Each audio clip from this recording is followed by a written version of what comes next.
I've loved a lot of things in my life, but the thing that I've loved longest and most deeply are dinosaurs. But I don't want you to think that I haven't loved other things. I've loved people. Yeah, I've had crushes. Like my first crush was in elementary school. This girl, she had long, blonde, curly hair, and she had a purple dinosaur eraser. So even though we had never talked, it was gonna be true love. So on Valentine's Day one year, I got the most expensive dinosaur Valentines I could afford. They had the perforated edge, they had dinosaur temporary tattoos in them, and I set one aside that had my favorite dinosaur on it for her. My favorite dinosaur is the Dilophosaurus. If you're not familiar, that's the one in Jurassic Park that has the two crests. It has the frill and it spits acid. The thing is that scientists don't have proof that it actually spat acid or had the frill. So as a little boy, I learned the two most dangerous words a little boy can learn. Well, actually. And on the back of that Dilophosaurus Valentine, I wrote, I like you. I noticed that you have a dinosaur eraser. And even though we haven't talked, maybe we could talk at recess today. And I walked around my class and I passed out Valentines to everybody in my class because you had to. And when I got to her desk, I noticed that she had a lot of handmade Valentines. But I was confident in my Dilophosaurus and our love of dinosaurs, so I put mine down and I went back to my seat. And I watched across the room as she opened all of her Valentines, and then I saw her get to mine, open it up, see the temporary tattoo and smile. And then she turned it around and read the back of it, and she stood up. And I got so excited, I'm like, she's not even gonna wait till recess. We're gonna get in trouble. But instead of walking to me, she started walking the opposite direction in the room. And it was the first time in my life where I could feel somebody actively not making eye contact with me. Like she could clearly see me out of the periphery of her vision, but she would not make eye contact. And she got to the trash can and she ripped up my Valentine and threw it away. Absolutely heartbreaking. And instead of talking to somebody about that or processing it, I decided to go back to my first love, dinosaurs.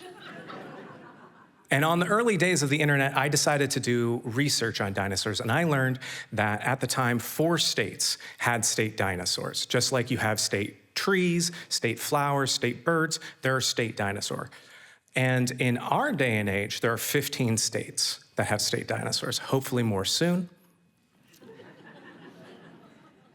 But at the time, there were only 4 states that had state dinosaurs, and all of them were herbivores, plant eaters. But then I learned that Arizona, where I grew up, was set to designate one of 2 dinosaurs as their state dinosaur. First one, the Sonorosaurus, a long-necked dinosaur, an herbivore, boring. The second one, a carnivore, the Dilophosaurus. So I did everything I could to get the Dilophosaurus to be the state dinosaur of Arizona. I wrote my state senators. I had petitions passed around my school. And then I did more research and I learned that the governor of Arizona, Jane Hall, was going to veto that resolution regardless of what dinosaur was approved. Now, my reading comprehension wasn't very good back then, and I definitely didn't know what a veto was, but I knew it was bad. So I convinced my parents to take me to Kinko's, and I printed out flyers and posters that were the Arizona state flag with Recall Hall superimposed over the flag. And my parents, I don't know if they thought it was a misguided civics class or what, but I took them to school and I passed them out. I put them in the yard. I put them in every classroom that would let me. And people thought I was really politically motivated. They're like, he's gonna make an amazing class president someday. What policies don't you like about Jane Hall? And I'm like, well, I think she's taking Arizona in the wrong direction.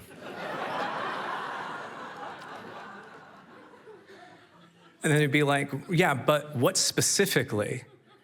Like, well, dinosaurs. Please don't run for class president. But like any grassroots campaign that doesn't find its footing, eventually I stopped having as much confidence in my pontifications about dinosaurs. And eventually I found myself a year later on Valentine's Day. And I still got dinosaur Valentines, but I didn't splurge for the temporary tattoos. And I passed them out to everybody in my class. And when I got back to my desk, for the first time in my life, I had a handmade Valentine.